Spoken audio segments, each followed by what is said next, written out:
A paz do Senhor, querido amigo, querido ouvinte aqui da EBD Ágape, sejam todos muito bem-vindos a mais uma EBD Ágape no youtube.com/, Ministério Apostólico Ágape. Hoje a gente teve algumas questões técnicas, então essas dificuldadezinhas, mas estamos aqui prosseguindo para aprender mais a respeito da palavra do Senhor. Já agradecemos a sua agradecendo a sua vida, você que está compartilhando, que tem lido a palavra de Deus, parabéns, né? Mais que agradecer, parabéns faz diferença para a gente, para você.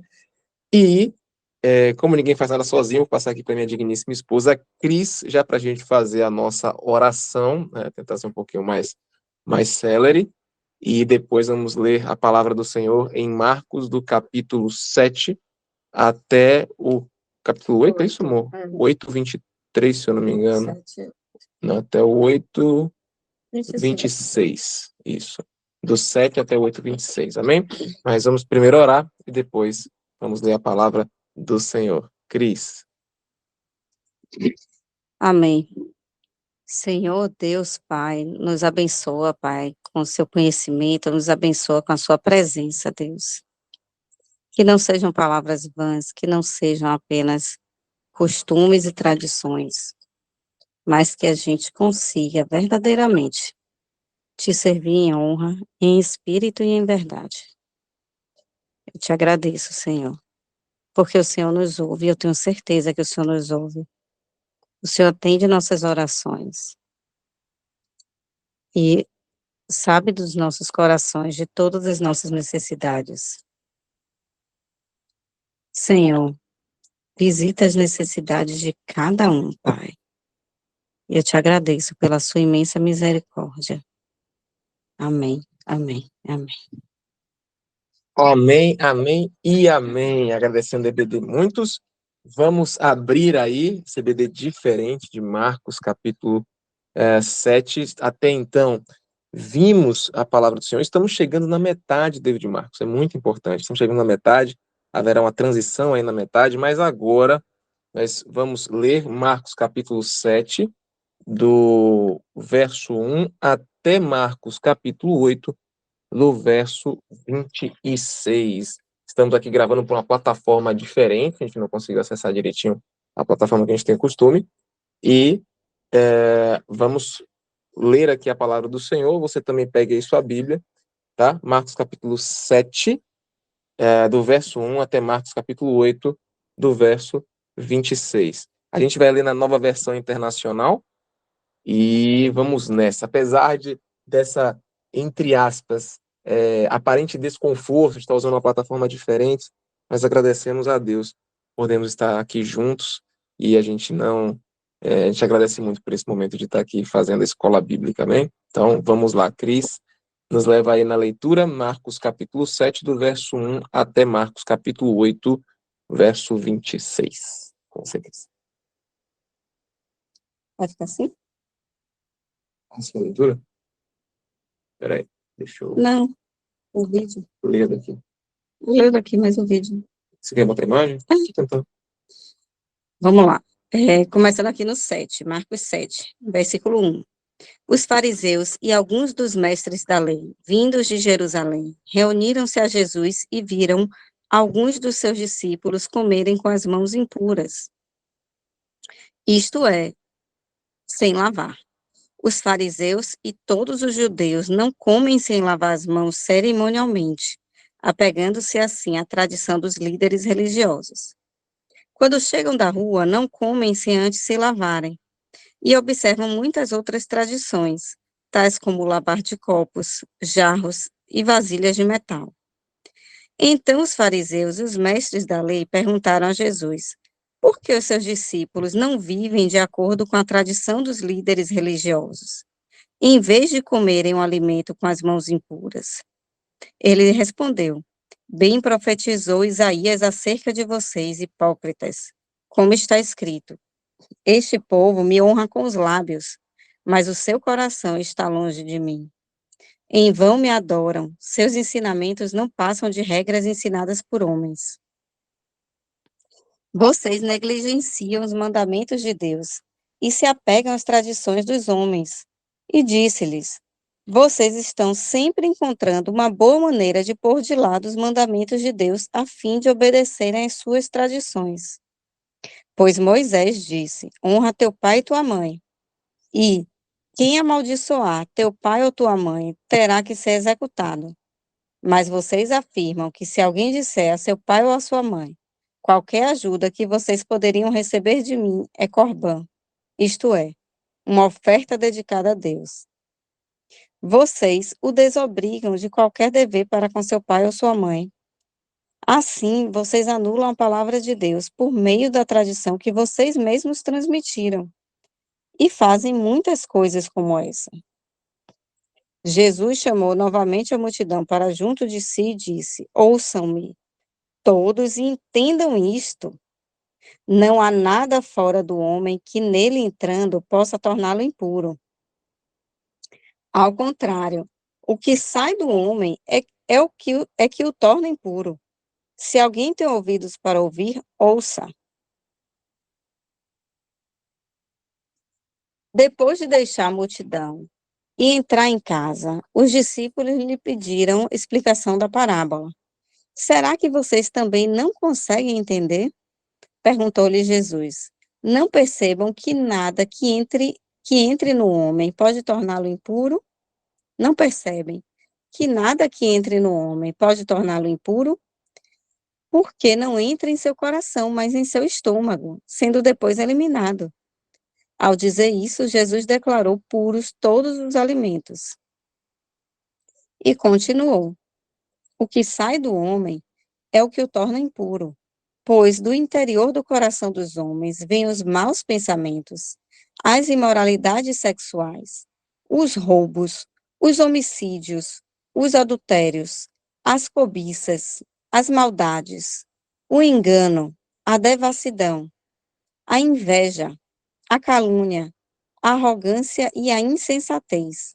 Todos esses males vêm de dentro e tornam o homem impuro. Jesus saiu daquele lugar e foi para os arredores de Tiro e Sidom. Quando entrou numa casa e não queria que ninguém o soubesse, né? Contudo, não conseguiu manter em segredo a sua presença. De fato, logo que ouviu falar dele, certa mulher cuja filha estava com o espírito imundo veio e lançou-se aos seus pés. A mulher era grega, cirofenícia de origem, e rogava a Jesus que expulsasse de sua filha o demônio.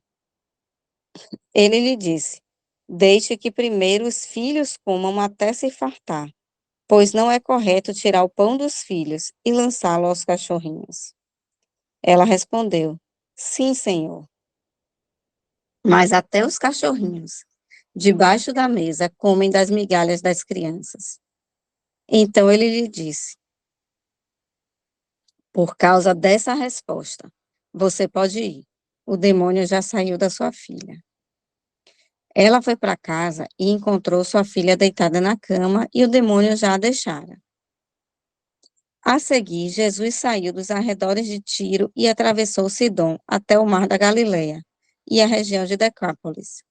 Ali, algumas pessoas lhe trouxeram um homem que era surdo e mal podia falar, suplicando que lhe impusesse as mãos.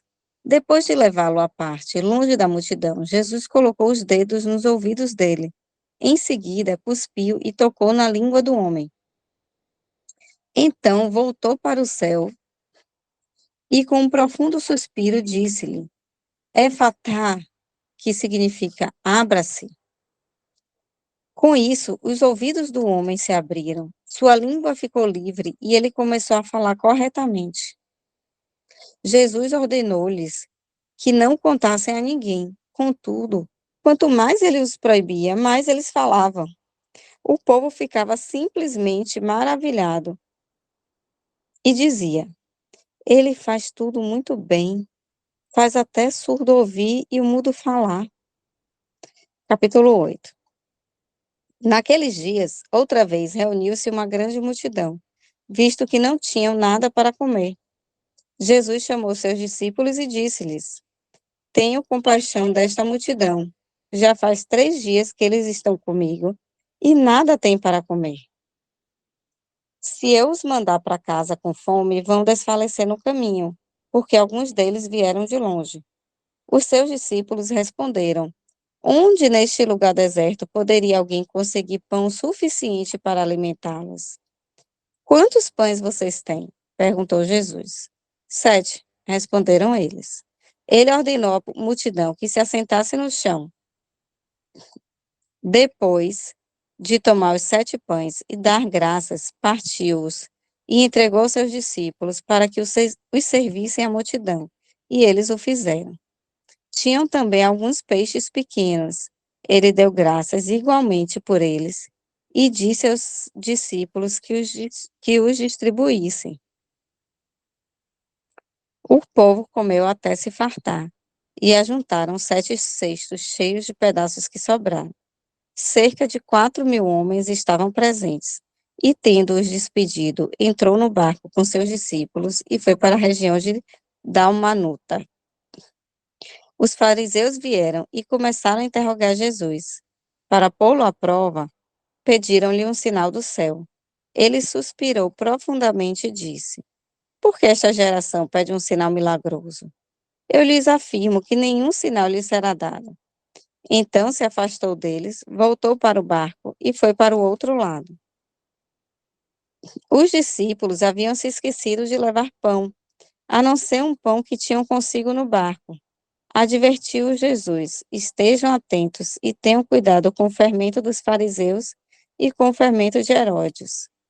E eles discutiam entre si, dizendo: é porque não temos pão. Percebendo a discussão, Jesus lhes perguntou: por que vocês estão discutindo sobre não terem pão? Ainda não compreendem nem percebem? O coração de vocês está endurecido? Vocês têm olhos, mas não veem.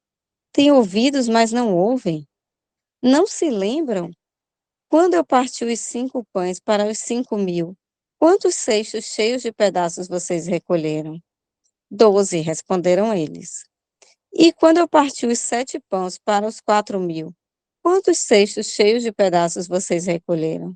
7, responderam eles. Ele lhes disse: vocês ainda não entendem? Eles foram para Betsaida e algumas pessoas trouxeram um cego a Jesus, suplicando-lhe que tocasse nele. Ele tomou o cego pela mão e o levou para fora do povoado.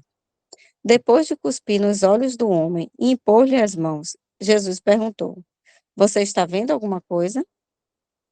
Ele levantou os olhos e disse: Vejo pessoas. Elas parecem árvores andando. Mais uma vez, Jesus colocou as mãos sobre os olhos do homem. Então seus olhos foram abertos e sua vista lhe foi restaurada. E ele via tudo claramente. Jesus mandou-o para casa dizendo: Não entre no povoado. Amém, amém e amém. Amém, amém, amém, amém. A palavra de Deus é uma bênção, né? Que o Senhor nos use, que o Senhor nos abençoe, mesmo nesse ambiente diferente. E começamos, né, vendo aí sobre pessoas e sobre lugares. Observa que Jesus, ele continua na questão da administração das pessoas, mas para a gente, alguns lugares que estão aí não são tão claros, não significam tantas coisas. Na ordem do que a gente viu e que Cris leu, nós temos fariseus que vieram da Judéia. O que é isso? Jesus estava no norte de Israel, na Galileia. Boa parte do ministério de Jesus acontece no norte de Israel e não ao sul de Israel. Ao sul de Israel, onde a gente tem a região da Judéia, ao norte a região da Galileia. Por isso que muitas vezes a gente diz que Jesus é o Galileu. Ele passou boa parte, se não 2 anos, ou um pouco mais de 2 anos, dos seus ministérios de 3 anos e meio, na Galileia, tá? Jesus, ele, na Galileia, ele faz muitos milagres.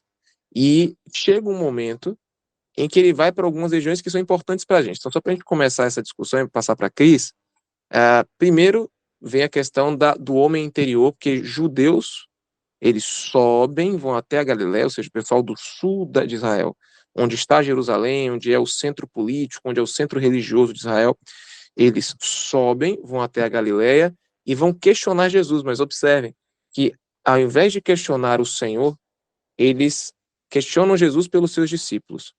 Quando nós não queremos ver alguma coisa que é boa, nós iremos atrás de detalhes que são secundários para poder dizer que a pessoa está errada. Então, observe que muitas vezes eles estão ali ou pedindo um sinal ou pedindo alguma coisa, mas eles já não querem receber aquilo que é de Deus. E a gente tem que ter muito cuidado com isso. Muitas vezes nós já decidimos que não queremos alguma coisa, estamos apenas tentando justificar e dizer que o outro está errado, né? Então, vai vir a questão das tradições, que a gente vai comentar depois. Mas aqui falando do todo.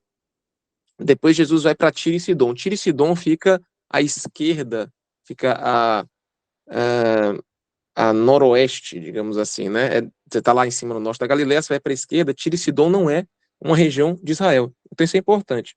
Quando Jesus vai para a região de Tiro e Sidom, ele não está em Israel. Ele está indo para uma região onde não é a região de Israel. Por que Jesus fez isso? Talvez para ficar longe dos judeus e longe daquelas pessoas ali.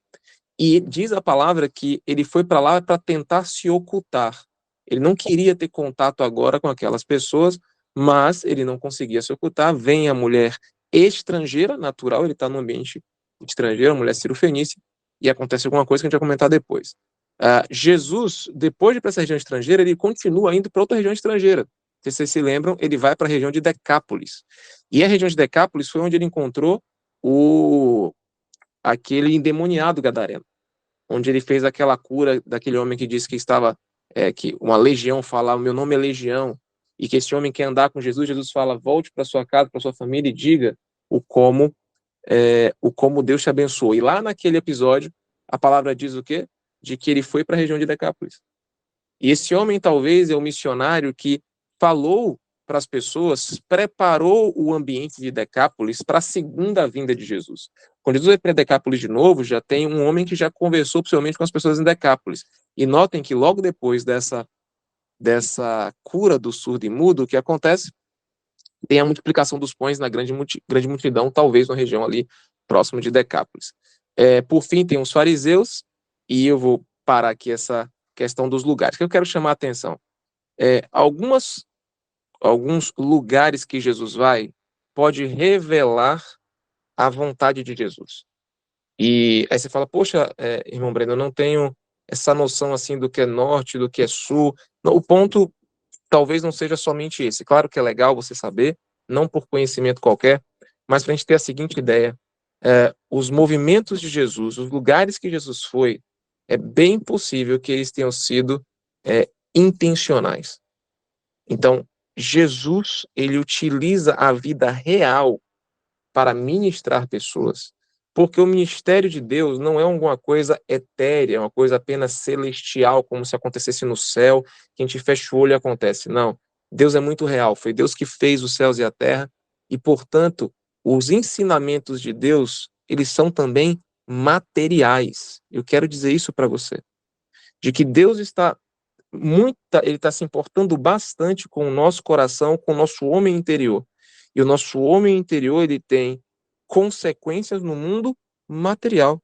E o próprio Senhor Jesus, ele vai para lugares, ele toca em pessoas, possivelmente é possível que com intencionalidade, ele tem intenção de estar lá.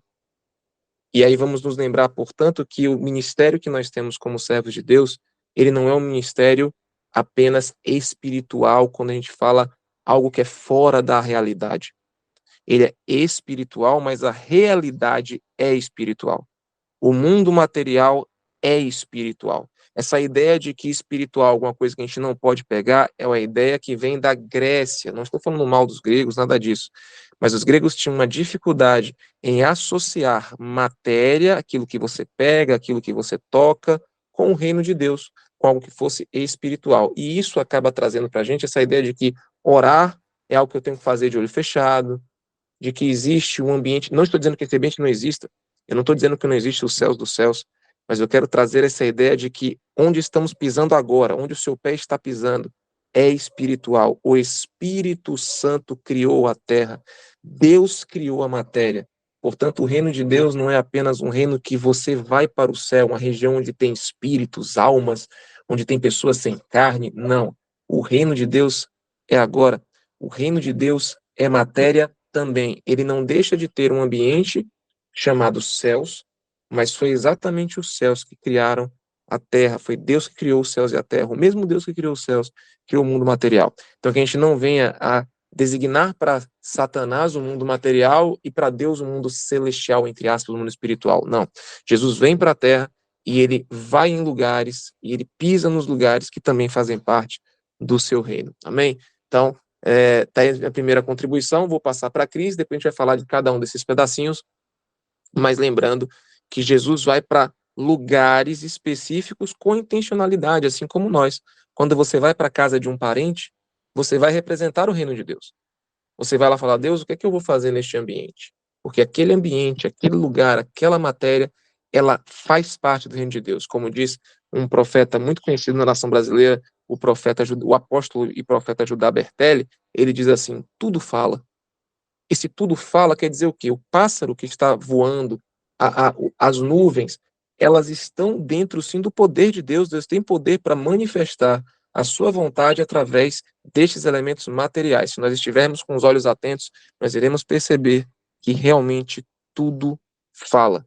E Jesus usava os elementos da terra, elementos geográficos, montes, vales, pássaros, para manifestar o reino de Deus. Isso mostra como Jesus é um professor maravilhoso.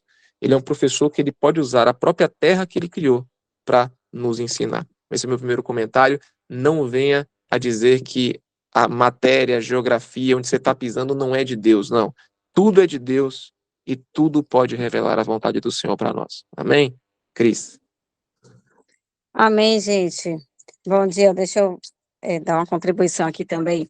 Ó, começa aqui no capítulo 7, falando da questão dos fariseus, né, que eles estão pedindo para lavar direito as mãos. E aí Jesus fala, olha, vocês estão se preocupando com coisas que não é o mais importante. Gente, não está errado, tá? Eu sou a rainha da lavagem das mãos. Não suporto alguém vir da rua, chegar numa casa e não lavar as mãos. As coisas têm que estar limpas, gente. As mãos, a casa, os utensílios que a gente usa, né? Copo, prato, colher, porque transmite doenças, né? Faz parte da nossa higiene. Mas o que Jesus está chamando a atenção é que, gente, isso não é o mais importante. Vocês estão... Vai te ajudar. Vai te ajudar. Essa lavagem daqui é uma lavagem ritual, não é uma lavagem apenas de higiene. Os judeus acreditavam que os gentios eram impuros. Então, quando eles iam no mercado, eles se encontravam com pessoas que não eram do povo de Israel. Então, eles se lavavam não somente para ficar puros em termos de limpeza de saúde, mas é uma questão de estar puro diante de Deus. Então, o ponto aqui, Jesus não está condenando que você lave a mão para você não ter uma doença. É que aqui tinha uma ideia de que lavar a mão te tornava puro diante de Deus. Certo. Então, e seguindo, o que Jesus chamou a atenção para, olha, o que vem de fora, o que vem dos alimentos, não torna o homem impuro, não é isso. O que torna o homem impuro é o que sai da nossa boca. Por quê? De lá vêm os maus pensamentos, a gente nutre maus pensamentos, más ações, e aí a gente fala, e a gente contamina as pessoas que estão à nossa volta. Aqui, o que sai do homem, no versículo 20, é que o torna impuro, pois do interior do coração dos homens vêm os maus pensamentos, as imoralidades sexuais, os roubos, os homicídios, os adultérios, as cobiças, as maldades. É isso, gente. Antes de você até ter uma ação dessa, né? Falar mal de alguém por inveja, fazer, sei lá, qualquer coisa errada, né? Antes de você ter ação, nasceu do seu pensamento, né? Então, ele chama a atenção que, olha, a impureza está aqui, a impureza está no coração de vocês e nos pensamentos de vocês. E aí, voltando um pouquinho, em relação às tradições, o versículo 6, bem profetizou Isaías acerca de vocês. Este povo me honra com os lábios, mas o seu coração está longe de mim. Em vão me adoram. Seus ensinamentos não passam de regras ensinadas por homens. Gente, a gente precisa ter muito cuidado com isso. Porque em que momento será que nós estamos honrando com os lábios, mas o nosso coração está impuro, né? Porque os nossos pensamentos não estão adequados, né? Em vários momentos eu peço perdão, perdão, Senhor, porque eu estou reclamando, perdão, Senhor, porque, perdão. E aí, aquilo precisa converter meu coração, né? De que realmente está errado. E em que momento nossos ensinamentos não estão sendo regras? Ó, pode, isso não pode. Isso são regras são importantes. Mas se nossos ensinamentos forem só regras, não tem valor para Deus. Realmente não atingimos a presença do Senhor. Vou passar para você. E aí, depois você. Amém, amém. Eu vou aqui, nesse aspecto ainda, né? Como o Cris disse que as regras são importantes. Eu acho que o ponto é entender quem nós adoramos e o que é adoração, né? Nós estamos intencionalmente buscando agradar a Deus, esse é o ponto. As regras, as instruções, que eu prefiro até a palavra instrução do que regra, muitas vezes, as instruções, elas nos ajudam e nos dão um método de adoração. Só que o problema é que muitas vezes nós conseguimos fazer as instruções sem ter o coração. A gente pode transformar o culto a Deus em algo robótico, em algo que você faz, mas não tem sentido. E é isso que Deus condena. Deus condena a questão de estar fazendo alguma coisa sem ter a intenção do coração. Isaías, ele diz que o coração do povo de Israel está longe. Chega um momento que Deus manda fechar a igreja no Antigo Testamento. Deus fala assim, fecha o templo. Se é para vocês estarem fazendo todas as coisas físicas, digamos assim, do que eu ensinei a vocês, mas que tinham um princípio do meu coração, mas vocês saem daqui do templo e vocês adulteram, vocês maltratam suas esposas, vocês maltratam o pobre, isso mostra que vocês não estão entendendo. Então, a ideia é fazer algo sem sentido não é adoração a Deus. Fazer algo que você não esteja fazendo de maneira inteira. O que é inteira? As suas intenções e o seu corpo. O seu corpo manifesta as intenções do seu coração. Fazer alguma coisa sem usar sua mente, seu coração, sem usar você por inteiro, isso pode ser muito perigoso. Porque você pode estar ali lavando as mãos com as águas, mas no fundo, você não entendeu que aquilo era uma simbologia de Deus dizendo que você precisava ser puro por dentro.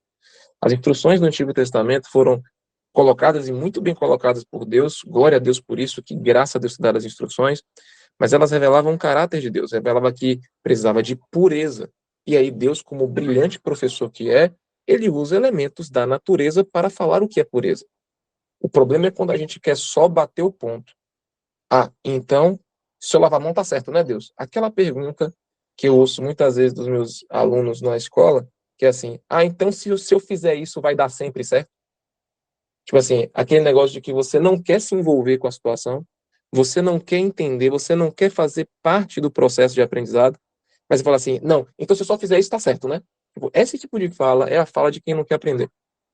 É a fala de quem só quer ter o resultado fazendo o mínimo esforço. E aí, essa fala, muitas vezes, de você não entrar no processo do aprender com Deus, Deus fala, eu não aceito isso. Essa adoração, para mim, é vã. Isso não quer dizer que bater palma ou cantar é vão. Se for de inteireza de coração, aí sim faz todo sentido. E observe que os fariseus erraram muito nisso, né? Eu faço a pergunta, qual foi o erro dos fariseus? Pensem comigo. Adorar a Deus, a presença de Deus estava ali e eles não conseguiram enxergar. Olha que coisa absurda. Os homens que mais se dedicavam, entre aspas, a adorar a Deus, não conseguiram perceber a presença de Deus. Quando a gente adora o nosso método de adoração e não adora a Deus, nós não aceitamos as mudanças. Quando Deus faz assim, não, agora eu quero que você faça diferente. Você fala, não, Deus, eu faço isso todo dia, eu faço isso toda hora. Irmãos, eu confesso a dificuldade que eu estou aqui de fazer a CBD numa plataforma diferente. Como é difícil para mim fazer isso. Mas Deus, ele nos coloca em ambientes distintos para dizer assim, o ponto não é o ambiente da adoração, mas é a quem você adora. Se você tem um foco em quem você adora, você pode estar com a sua família, na igreja, no trabalho, que não é o ambiente. Jesus ensinou isso para uma mulher samaritana, não é o caso desse texto, que não é nem em Israel, nem em Jerusalém, nem em Samaria que as pessoas iam adorar. Mas os verdadeiros adoradores de Deus os adorariam em qualquer lugar, em espírito e em verdade, porque nós somos o templo.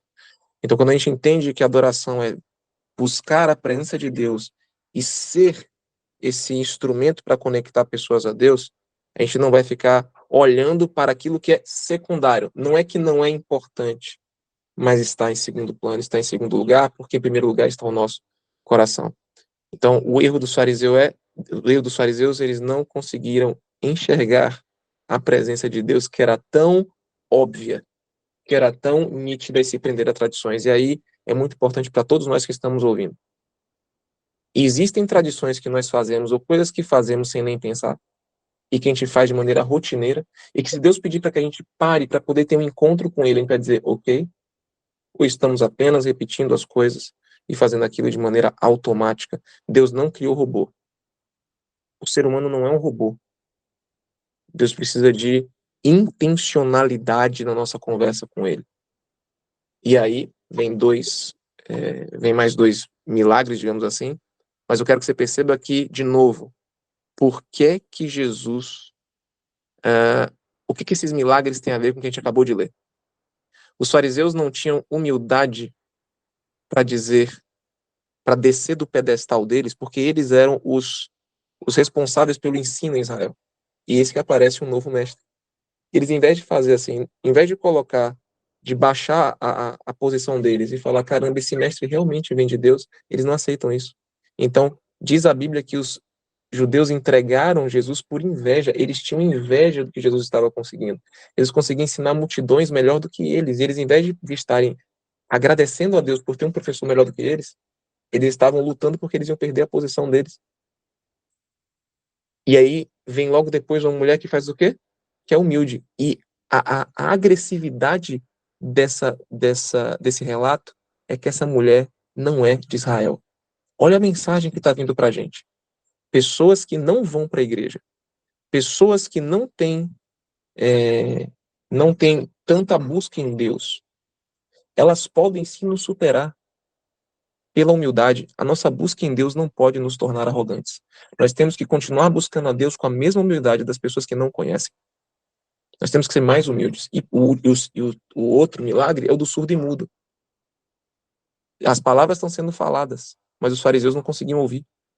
E pior, como eles não conseguiam ouvir, eles também não conseguiam falar direito. Então fiquemos atentos, porque os milagres de Jesus não são milagres que são milagres somente em si mesmos, eles estão nos ensinando algo. Como é que você pode lavar o seu coração? Jesus fala, a impureza vem de dentro. E a pergunta vem, então como é que eu posso ser puro, Jesus? Siga o que essas duas pessoas fizeram, que foi, número 1, seja humilde diante de Deus. E número 2, deixe Deus curar a sua surdez e permitir que você fale. Na presença de Deus, Deus vai tirar a sua surdez e vai te dar as palavras certas para falar. Amém, Cris? Rapidinho, eu queria só fazer esse comentário aqui. Realmente, gente, isso aqui, de todo esse texto que a gente leu, essa questão da mulher cirofenícia foi o que mais me chamou a atenção.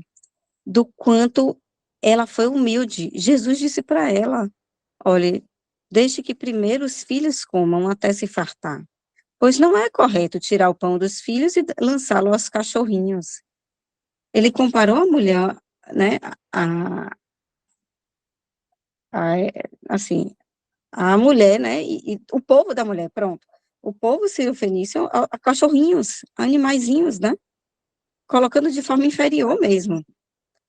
E ela foi humilde, ela se humilhou diante de Cristo, diante de Jesus. Sim, Senhor, mas até os cachorrinhos comem das migalhas que caem das crianças, né? E Jesus respondeu, por causa desta resposta, você pode ir. O demônio já saiu da sua filha. Olha que coisa maravilhosa, gente. O quanto a humildade que pode estar no nosso coração, que a gente pode adquirir, pode nos achegar a Deus. Nossa, isso para mim foi bem revelador aqui, né? De tudo, foi o que mais me chamou a atenção, e a gente precisa ter isso no nosso coração. Tá difícil alguma coisa, você não está alcançando algo, se humilhe diante de Deus, né? Que isso move o coração de Deus. Isso. E aí, a gente traz esse bloco grande de textos da Bíblia para que a gente não venha a simplesmente aprender o milagre. Não. Vamos fazer essa comparação. Os fariseus não conseguiam ver, eles não conseguiam ver, não conseguiam ouvir, não conseguiam falar. Olha só isso, gente. Os sentidos que Deus deu aos seres humanos, eles tinham sido perdidos pelos fariseus. Eles conseguiam olhar fisicamente, mas não entender. Eles não conseguiam mais falar as palavras de Deus. Eles não conseguiam ver ou ouvir a palavra de Deus e trazer vida de Deus para eles. Então, os sentidos humanos ali, eles estavam obsoletos com os fariseus. E, então o que é que eu preciso para receber Jesus? Eu preciso ter muito conhecimento bíblico? Não, não, não, não. O que você precisa é reconhecer Jesus Cristo como ele é. Reconhecer ele como Deus, ter humildade para se chegar a Deus. Note que não é difícil você se chegar a Deus. Não é difícil. Essa parte do estudo bíblico, de você orar, de você buscar, isso é importante, isso vai te dar mais intimidade com Deus. E aí a gente vê que os fariseus pedem sinal, mas quem recebe os sinais são aqueles que estão se colocando diante de Jesus, estão vendo o óbvio, cara, ele é de Deus, não tem como. E notem que logo depois de surdo e mudo, ele associando isso para a gente precisa tomar cuidado se a nossa prática religiosa em algum momento não está nos afastando de Deus. Isso não quer dizer, vou repetir, que a gente não tenha que ter uma organização, a gente não tenha que fazer, até porque Jesus, quando ele vai multiplicar os pães, ele organiza as pessoas. Mas a gente não pode colocar isso como prioridade. O alvo da nossa adoração é Deus. É o nome de Deus, é a presença de Deus na nossa vida e na vida das pessoas. O reino de Deus aqui na Terra. E aí a gente não pode perder a prioridade porque fazemos demais o método, porque estamos sendo rotineiramente fazendo alguma coisa. Então, não negocie o seu tempo de devocional, não negocie o seu tempo de oração, não negocie o seu tempo de adoração de verdade. E não apenas de uma adoração que é importante, mas que é somente por trabalho, somente execução, tá? Um carro é diferente do ser humano. Um carro, ele não adora a Deus. O carro, ele é apenas instrumento. Mas você não é só instrumento, você é filho. Amém? Para a gente encerrar, a grande multidão que estava com Jesus por 3 dias, eu acho isso fantástico, Cris. Quantos dias estava a multidão? 3 dias. Você toparia ficar 3 dias ouvindo Jesus? Por 3 dias. A multidão viu um milagre porque ela ficou 3 dias. Quantas vezes nós falamos assim, tem que terminar logo, Deus, termina logo o culto, termina logo esse horário, termina logo isso. Nós damos para Deus o tempo que Ele quer. Existe algum momento no seu dia que a gente fala assim, Senhor, é para o Senhor. Eu quero ficar com o Senhor aqui. A multidão ficou 3 dias com Jesus. E aí Jesus dá uma oportunidade aos discípulos de participarem do milagre. Jesus chega para os discípulos e fala, Jesus não fala que é para dar comida, ele fala, tenham compaixão da multidão que está com fome. E ele está falando com pessoas que já viram esse milagre acontecer antes. E aí é um ponto muito importante. Quando a gente vê um milagre acontecer, a gente aprende com o milagre ou a gente esquece do milagre? A gente aprende que Deus é capaz de realizar maravilhas e que Ele quer que nós participemos disso, ou a gente simplesmente fala de qualquer forma? Nós vamos para a igreja esperando o milagre, ou nós vamos para a igreja só para bater o ponto, para fazer a mesma coisa sempre? Nós acordamos na segunda, terça, quarta, quinta, sexta, sábado porque somos igreja, como se o dia fosse a mesma coisa, ou nós estamos aguardando o milagre de Deus hoje para as nossas vidas? E aí acontece a multiplicação, mas observe que vem a multiplicação, Jesus passa para o outro lado do mar de Tiberíades, do mar da Galileia, e os fariseus pedem sinal. E aqui vai ver uma coisa muito importante. Sinal é o que você vê, Cris, não é o que você ouve. E Jesus diz, não vou dar. Aí Jesus passa para o outro lado de novo e percebe algo, não é só os fariseus que estão cegos, os discípulos estão cegos. E Jesus fala palavras muito intensas para os discípulos. Vocês têm olhos, mas não veem? O coração de vocês está endurecido? Vocês ainda não compreendem nem perceberam? Vocês têm ouvidos, mas não ouvem? Vocês não se lembram? Em outras palavras, gente, você tem todas as ferramentas para poder ter contato, sentidos físicos para ter contato com Deus, e vocês não entenderam. Por isso que eu digo que milagre não é algo para apenas você vivenciar. Milagre é algo para você entender. Milagre tem que mudar a sua adoração a Deus. A não compreensão do milagre faz com que o milagre morra apenas na cura física. Mas a compreensão do milagre te leva a outro nível. Fala, caramba, eu sei que Deus é capaz de fazer muito mais. Pronto, é isso. Eu sei que Deus é capaz de resolver isso. Pronto. Eu sei quem é Deus. E aí Jesus revela algo que tanto os fariseus quanto os discípulos não estão enxergando. Ele fala, cuidado com o fermento dos fariseus e o fermento de Herodes. Não vou entrar nisso aqui agora, para a gente poder encerrar. O que acontece logo depois? Então, lembrem disso. Ó. Jesus faz um alerta e logo depois vem uma manifestação física sobre talvez sobre aquele alerta. Jesus cura um cego. Mas a cura desse cego, Cris, não é uma cura normal. Teve cura de cego antes que Jesus bota a mão e o cara é curado e acabou. Mas a desse cego, ele não é curado de primeira. Quem foi desses personagens aqui? Fariseus, Herodes e discípulos. Que já tinham alguma revelação, que já tinham aceitado alguma revelação de que era Jesus, mas que não tinham aceitado todas. Os discípulos. Os discípulos, eles ouviram o segue-me e seguiram. Então eles deram um passo em direção a Jesus. Isso é bênção para mim e para você. Jesus está dizendo, eu vou curar vocês até o fim. Mesmo que você tenha uma visão um pouco esclarecida, mas o sentido não está totalmente esclarecido, eu estando com vocês e vocês vindo até mim, eu vou abrir a sua visão completamente. Então, discípulos, você que é servo de Deus, que é discípulo de Deus, que não entende todas as coisas, só faz uma coisa, não negocie de estar perto de Jesus. Não negocie de ter humildade diante de Jesus. Não negocie de buscar o Senhor, porque Ele faz a sua visão ficar perfeita. Então, o que eu acho lindo dessa história do cego, logo depois da história que os discípulos não conseguem ver, é que os discípulos conseguiam ver parcialmente, mas não conseguiam ver completamente. É como se a visão de Deus fosse esclarecendo para algumas pessoas de etapas em etapas, mas Jesus, ele não abre mão de te curar e de te dar a visão completa. Amém? Então, vou passar aqui para a Cris, de novo, porque eu gosto dessa visão mais ampla, para que a gente veja que a diferença entre os fariseus, Herodes e os discípulos é que os discípulos estavam perto da presença. Então, por mais que os discípulos tivessem problemas na forma de enxergar, na forma de agir, eles não negociaram de estar perto de Jesus. Eles não negociaram de tentar obedecer Jesus. Os discípulos estão mais perto de se tornar plenamente humanos, plenos do chamado de Deus, do que os fariseus, que estão lendo a palavra, mas não estão perto da presença. Do que Herodes, que gostava de ouvir João Batista, mas não gostava de se humilhar e de obedecer. A palavra diz que Herodes gostava de ouvir, mas ele não submetia. Os fariseus ouviam, liam, ensinavam, mas não estavam vendo a presença. Os discípulos, que talvez não tivessem tanta leitura e não tivessem tanto conhecimento assim, eles estavam próximos da presença de Jesus. Então a leitura para eles ia fazer a total diferença. A busca para eles ia ser muito diferente. E Jesus garante que ele vai curar os nossos olhos. Amém? E quando eu falo olhos aqui, olhos de entendimento. Para que a gente entenda e mude a forma de viver com Deus e com as pessoas. Ele chama a atenção algumas vezes na palavra, né? E falando assim, aquele que tiver ouvidos, ouça.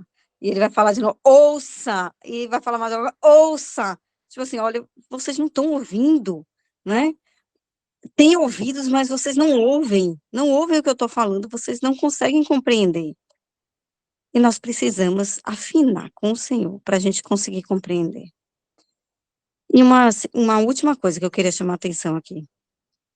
E aí eu vou encerrar. Quando ele chama a atenção no versículo 37, depois da cura do surdo e gago, né? Ele faz tudo muito bem, faz até o surdo ouvir e o mudo falar. Olha o exemplo de Jesus, gente.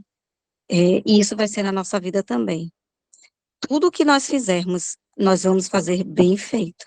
Nós somos aqui ministros de Jesus, né? Então, vamos lá.